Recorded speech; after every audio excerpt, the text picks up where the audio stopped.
오늘은 마가복음 말씀인데요. 이 마가복음은 마가가 기록했습니다. 이 마가가 죽은 다음에 묻힌 그의 무덤이 이태리 베네치아라는 곳에 묻혀 있고 성당이 있습니다. 그래서 베네치아 가면 성 마르코, 마가의 광장이죠. 화면에 나오는 풍경이 바로 베네치아 풍경입니다.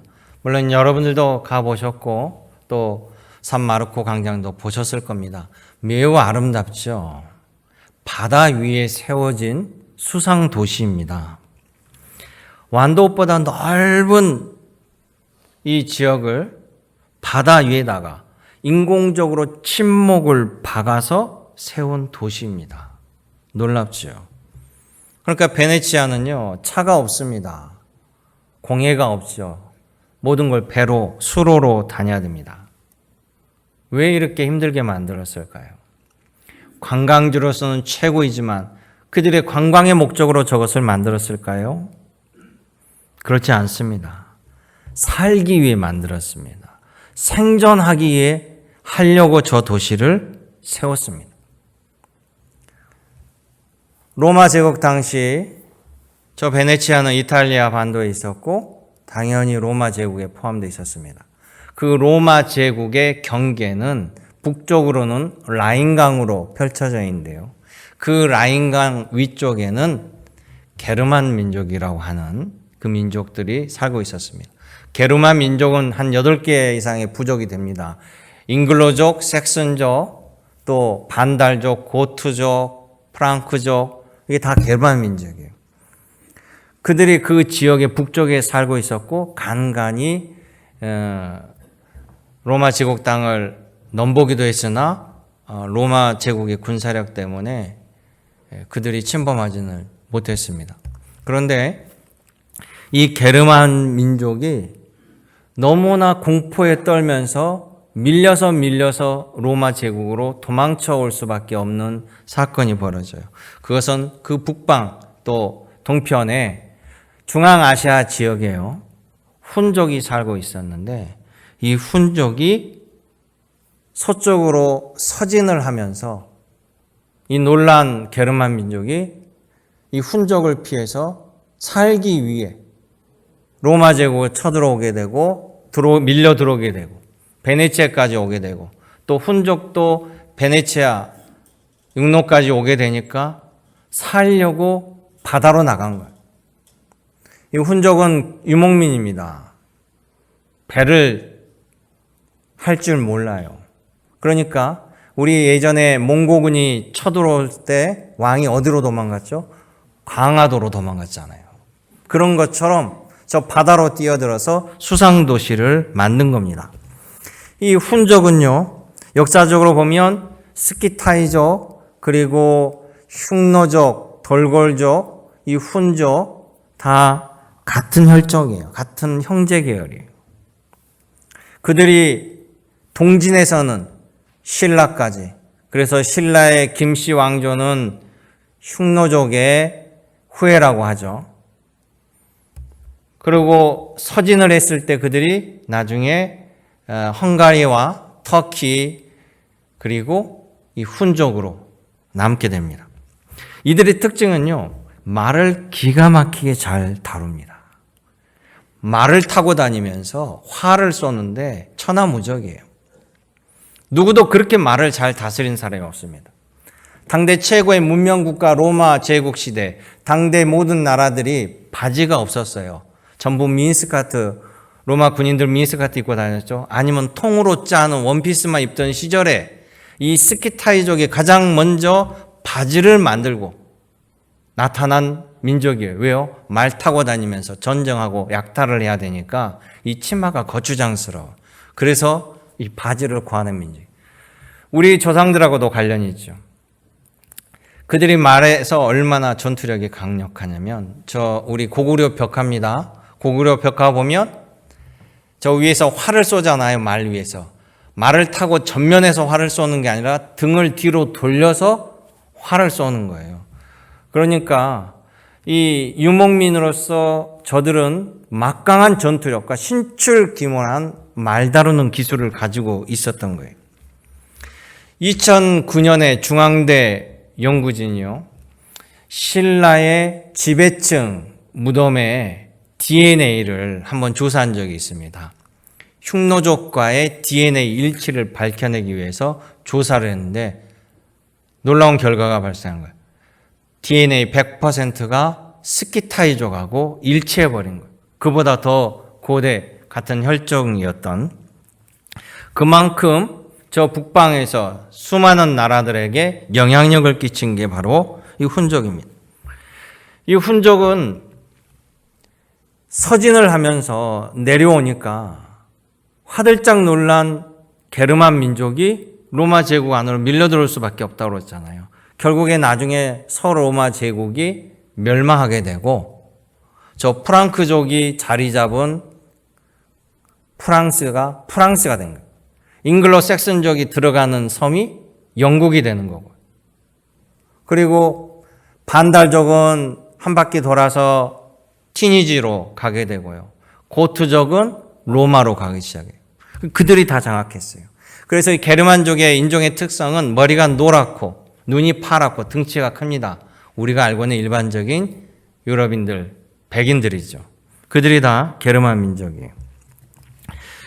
근데 이들은 바로 이 훈족 때문에 서유럽의 제국이 생기게 되었고, 그 무식했던 게르만 민족이 기독교를 받아들임으로 세계 선진국의 반열로 올라가게 돼요. 아무튼 이 게르만 민족이 유럽을 지배하고 세계를 앞서가게 지배하는 데는 훈족의 역할이 대단하죠. 그런데 이 훈족은요, 그들에게는 말할 수 없는 공포의 대상이었습니다.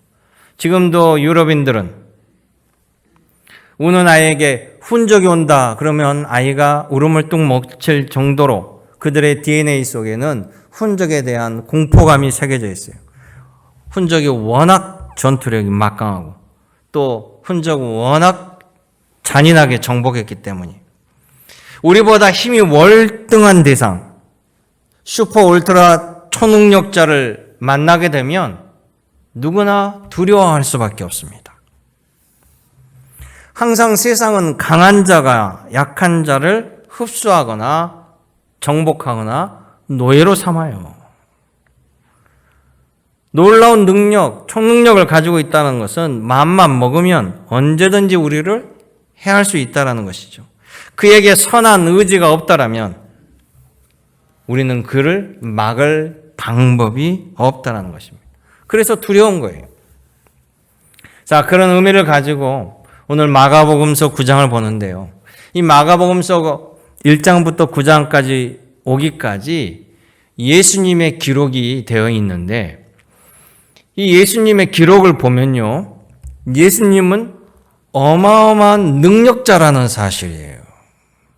오히려 그 능력이 인간에게는 두려울 정도입니다. 눈에 보이지 않는 영적인 귀신도 예수님 앞에서는 벌벌 떱니다. 어떤 사람도 귀신을 대항할 수 없었어요. 귀신이 그 사람을 장악해서 노예로 만들고, 멀쩡한 사람도 귀신 들리면 발가벗고 무덤에서 미친 사람처럼 소리 지르고 살 수밖에 없게 인격을 파괴해버리는데, 예수님 말 한마디로 나와, 그 말 한마디에 귀신이 벌벌 떨고 나올 수밖에 없고, 예수님 앞에만 쓰면 귀신이 왜 예수님 벌써 오셨습니까? 라고 벌벌 떤다라는 거예요. 또한 나병 환자, 중풍병자 같은 이 불치병 환자들 있죠.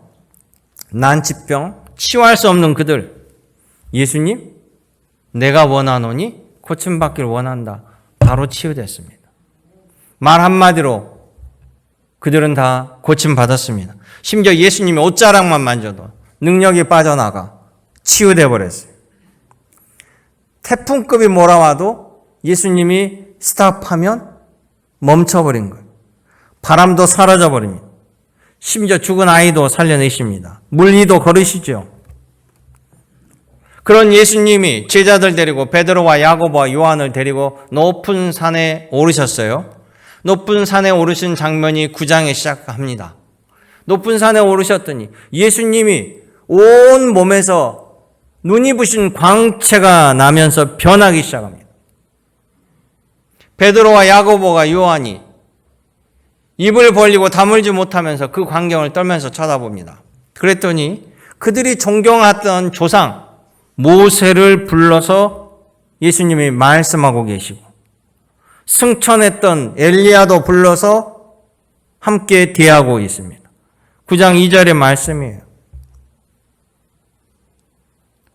제자들이 그 모습을 보고 어땠을까요?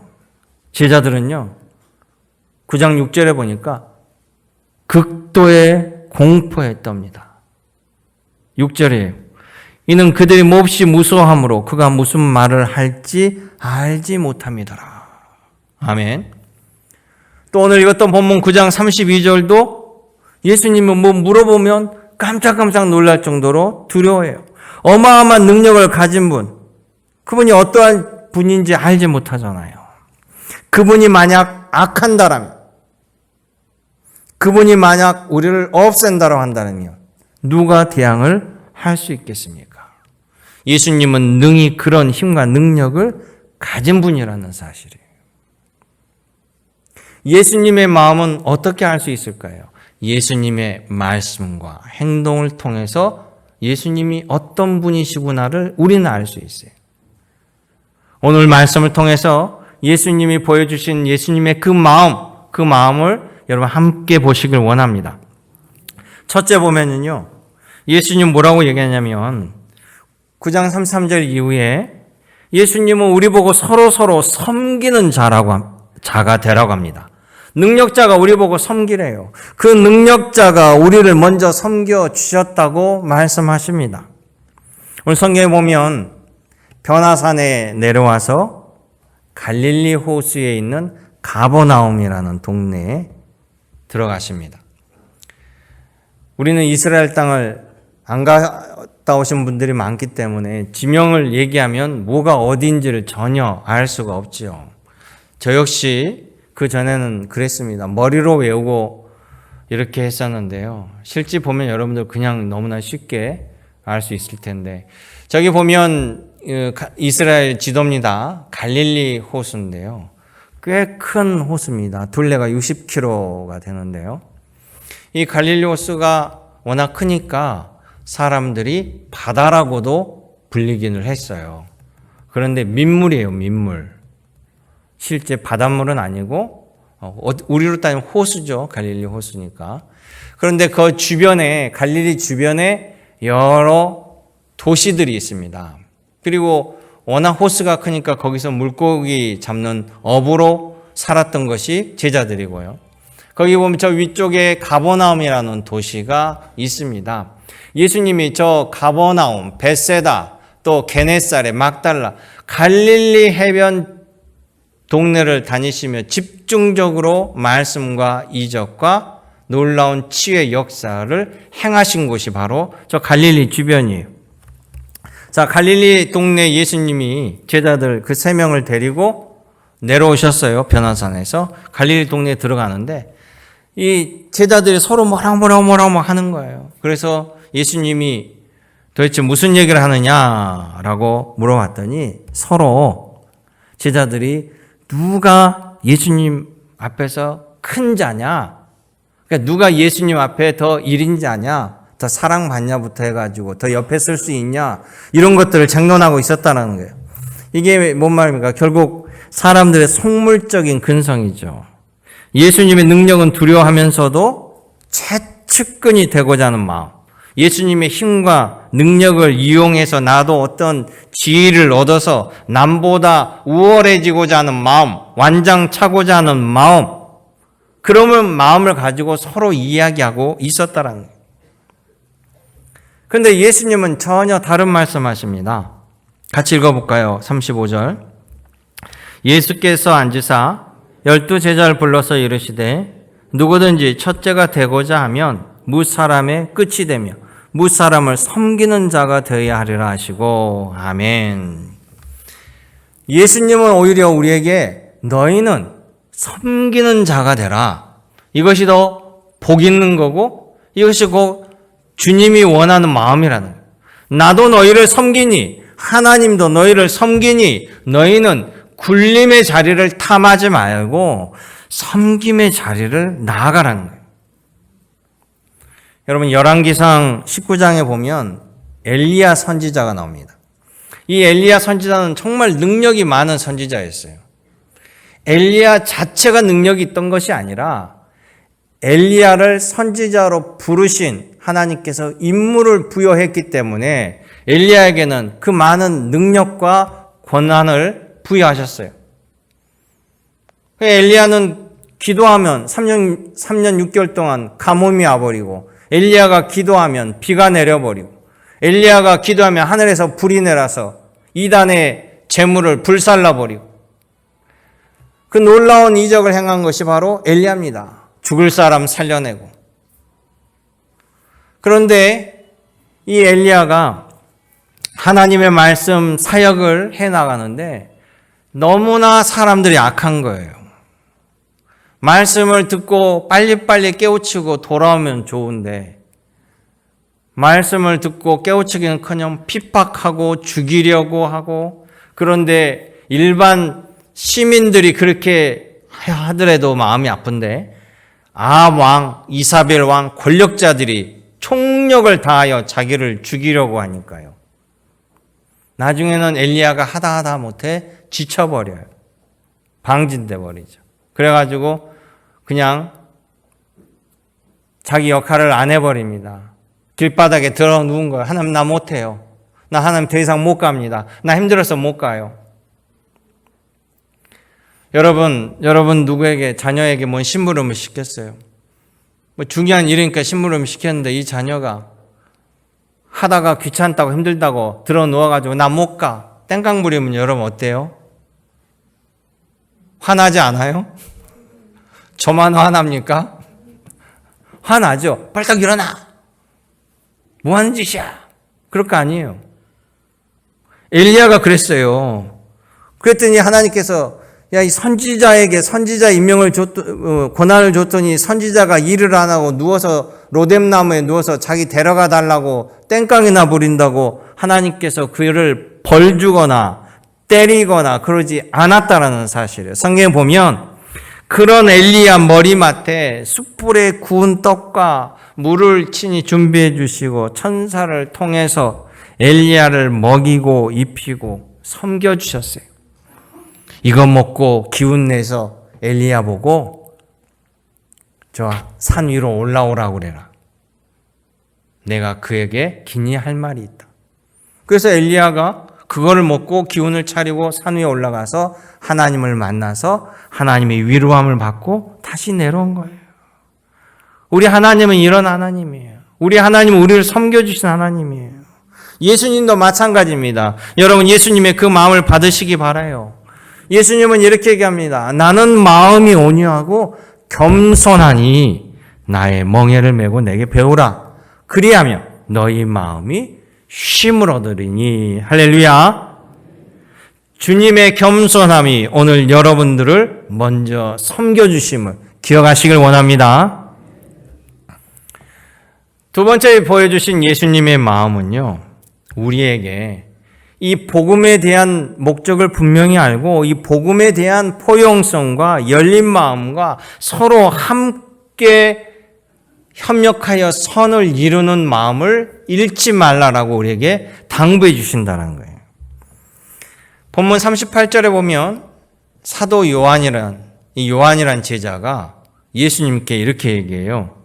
예수님, 우리가 한 번도 보지도 못한 사람인데 이들이 예수님의 이름으로 귀신 들린 자를 쫓아내주는 것을 보고 내가 못하도록 금지하였나이다.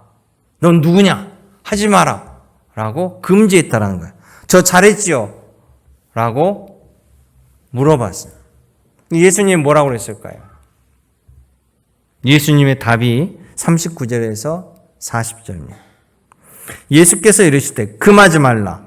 내 이름을 의탁하여 능히 일을 행하고 즉시로 나를 비방할 자가 없느니라. 우리를 반대하지 않는 자는 우리를 위하는 자니라. 아멘. 예수님의 마음 뭐냐면요. 복음의 목적을 잊지 말라는 거예요. 복음의 목적은 뭡니까? 생명을 구원하는 길에 있습니다. 생명을 살리는 길에 있는데 쓸데없는 라이센스 싸움을 하냐는 거죠.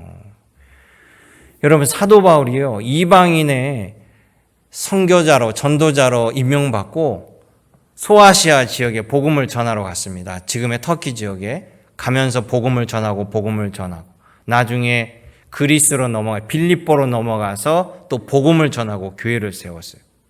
그런데 알고 보니까 로마는 자기의 마지막 소망이야. 내가 이 제국의 심장부에 들어가서 반드시 복음을 전하고 교회를 세우리라. 이러고 복음을 그리스에서 전하고 아테네 옆에 있는 고린도로 갔는데 로마에 교회가 있다는 거예요. 누가 전했지? 누가 전했을까? 이단들 아니야?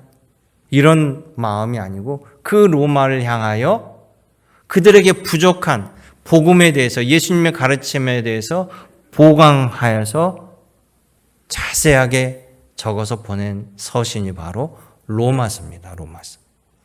이 로마 교회가 자생적으로 생긴 교회인데요. 이 로마 교회가 생기게 된 이유는 여러 가지가 있는데 그 중에 하나가 오늘 새벽에 말씀했던 것처럼 고넬료 가정같이 이스라엘에 왔던 로마인들이 예수님을 믿고 영접하고 본국으로 돌아가서 계속해서 신앙생활을 한 것. 또 하나는 흩어져 있는 로마 제국에 있고 로마에 살고 있는 유대인들이 예루살렘에 왔다가 예수님을 영접하고 복음을 알고 가서 모여서 함께했던 기도 처소. 이것들이 바로 교회가 되었던 것이죠. 즉, 여러분, 생명을 구원하기 위해서는요, 다양한 방식이 사용됩니다. 바다에 빠진 사람 건지기 위해서는 할 수 있는 모든 방법을 동원해야죠. 밧줄이 있으면 밧줄을 던져야 되고, 튜브가 있으면 튜브를 던지고, 배로 접근하고, 헬리콥터를 띄우고, 건져내는 겁니다. 생명을 구원하고자 하는 예수님의 마음을 우리가 먼저 알아야 돼요. 우리가 자꾸 엉뚱하게 해석하면 엉뚱한 결과를 초래한다는 거예요. 사람이 빠져 있는데, 밧줄이 여기 있는데, 나는 라이센스가 없어. 나는 구조대원이 아니야. 이건 아니죠. 생명을 살려야 됩니다. 심지어 혼자 죽겠다라고 자살하고 뛰어든 사람이 있다고 할지라도 우리는 즉시 뛰어가서 그 생명을 건져야 되는 것이. 생명을 건지는 것이, 그를 건져 올바른 길로 인도하는 것이 하나님의 뜻입니다. 하나님 우리를 이것을 잊지 말고 이 일을 위해서 함께 협력하고 선을 행하라는 거예요. 예수님 자체가 능력자로서 이기적이라고 한다면 신이 얼마든지 이기적일 수 있죠. 자신을 위해서 노예처럼 사람을 만들 수도 있지 않겠습니까? 그런데 그 능력자가 우리를 위해서 십자가에서 죽으셨어요. 어떻게 해석해야 됩니까? 그만큼 철저하게, 겸손으로 우리를 살리기 위한 모든 일을 다 하신 거예요. 그러게 주님이 가장 싫어하는 것이 바로 우리들의 이기적인 마음, 욕망입니다. 나만, 내 가족만을 위한, 나만 잘 되는, 내 가족만 잘 되는 것. 주님은 그것을 원치 않아요. 여러분, 예수님은요, 능력이 많고 혼자 다 하실 수 있어요. 그럼에도 불구하고 우리를 세우셨어요. 우리에게 목사, 장로, 집사, 권사로 다 우리에게 일을 맡기셨습니다. 그리고 우리에게 능력을 부여하시고 권능을 주십니다. 성령이 함께 하십니다. 함께 해 나가는 거예요. 주님의 일을 함께 해 나가라는 거예요. 기쁨의 생명을 건지는 일에 함께 하라는 겁니다. 그래서 교회에서 함께 하는 것, 같이 하는 것, 서로 협력하는 것, 결국 선을 이루는 것이 매우 중요하다는 사실이에요. 여러분, 이것을 잊지 마시고 주님의 마음을 품고 신앙생활하는 여러분 되시기를 주님의 이름으로 당부드립니다. 마지막 세 번째 말씀은 예수님의 가르침은요, 절대로 여러분들이 지옥에 들어갈 빌미를 만들지 말고 어떻게 해서든지 영생과 천국으로 들어가라는 것이 바로 주님의 마음이에요. 무한한 능력을 가지고 미래를 아시는 예수님께서요, 43절로부터 48절까지 집중적으로 가르치는 말씀이 있습니다. 그 말씀이 절대 지옥을 선택할 생각은 꿈에도 하지 말고 어떻게 해서든지 천국을 선택하라는 거예요. 그 말씀을 보시죠. 9장 43절에 만약 너의 손이 너를 범죄하게 하거든 그냥 그 손을 차라리 찍어버려. 없애버려라. 두 손을 가지고 지옥 가는 것보다 차라리 팔이 하나 없는 장애인으로 천국 가는 것이 훨씬 낫다. 또한 네가 발로 범죄했을 때 두 발로 지옥 가는 것보다 차라리 그 범죄한 발을 제거해버리고 한 발로 천국에 가는 것이 훨씬 나으니 이 범죄한 발을 차라리 도려내버리라. 강력한 말씀이에요. 범죄가 더 이상 확진되지 아니하고 퍼져나가지 않도록 그 즉시로 잘라 없애버리라는 겁니다. 그러고 천국에 들어가야 된다. 심지어 범죄한 눈이 있거든. 눈을 빼버리고 장님으로 천국에 들어가도 그것이 더 복되다는 것이 우리를 만드신 주님의 말씀이에요. 여러분 믿으시기 바랍니다. 예수님의 이 가르침은 결국 무슨 말일까요? 예수님의 마음은요, 예수님은 우리에게 있어서 결코 공포의 대상이 아니라 정말로 진심으로 우리를 위하시는 예수님의 마음을 표현한다면 이겁니다. 나는 정말로 너희가 잘 됐으면 좋겠어. 예수님의 마음. 나는 당신이 정말로 잘 됐으면 좋겠어. 예수님의 말씀입니다. 기억하시기 바라요. 제가 안식월 중에 극장에서 대형 극장을 가가지고 도시에서요, 영화를 한 프로 봤습니다. 내용은 모르고 그냥 아무거나 선택해서 우리나라 영화를 봤어요. 그러니까 내용을 모르니까 어떤 내용이 전개될지 모르죠. 제목이 비상선언이에요. 비상선언. 그 내용을 말씀드린다면 한 연구자가 악한 마음을 품고요, 모두를 죽이는 이 바이러스를 가지고 인천에서 하와이로 출발하는 비행기에 탑승합니다. 이 바이러스를 합성한 사람이에요. 그리고는 그 바이러스를 비행기에 살포해서 죽이려고 합니다. 화장실에 들어가서 먼저 바이러스를 자신의 몸에 주사하고 비행기 실내 공기 도는 곳에다가 이 바이러스를 뿌려요. 그리고 막 나가려는데 그거를 앞에 있던 꼬마 아이가 보게 된 겁니다. 그 아이에게 뭐라고 귓속말로 합니다. 아이는 하얗게 질려서 충격을 받고 아버지에게, 같이 비행기 탄 아버지에게 이 사실을 알립니다. 이 악한 연구자는 그리고 비행기에서 먼저 죽어버려요. 해결의 실마리도 알려주지 아니하고 먼저 죽어버립니다. 피를 토하고. 비행기 안이 난리가 났죠. 이 아이가 전하는 말은, 그 사람이 이 아이에게 한 말은 뭔 말이냐면, 난 이 비행기에 탄 모든 사람이 죽었으면 좋겠어. 소름 끼치는 말입니다. 악한 자들의 마음이에요. 협상의 여지가 없이 자기가 먼저 바이러스를 맞고 죽어버렸으니까요. 그 비행기는 하와이로 출발하다 이 사실이 알려지니까 미국에서 비행기를 착륙시킬 수 없다, 회항하라. 결국 돌아서 오는데 기름이 부족하니까 일본에 내리려고 하니까 일본 비행장에서 바이러스 탄 비행기 들어올 수 없다, 거절한 그런 사건입니다. 자세한 것은 영화를 보시기 바라요. 난 너희가 죽었으면 좋겠어. 이렇게 악한 사람들이 실존한다는 거예요. 여러분 보고 있지 않습니까? 우크라이나를 침공한 러시아의 지도자는요, 나토가 러시아를 에워싸고 죽이려 한다라는 빌미로 러시아가 살기 위해서는 우크라이나 모든 국민은 죽어도 좋아. 난 전 세계가 어려워도 상관 안 해. 내가 소중해. 러시아가 소중해. 그래서 우크라이나를 침공하고 아직까지 전쟁을 끝일 생각을 하지 않고 있습니다. 만약 서방에 핵이 없고 러시아가 압도적인 더 큰 능력을 가지고 있었다라면 그들의 악함을 막을 길이 없다라는 거예요. 막을 길이. 난 너희 모두가 죽었으면 좋겠어. 이런 끔찍함이 우리 주변에도 함께한다는 사실. 그런데 사랑하는 성도 여러분, 전능하신 하나님, 또한 모든 능력을 가진 예수님은 우리에게 뭐라고 말씀하십니까?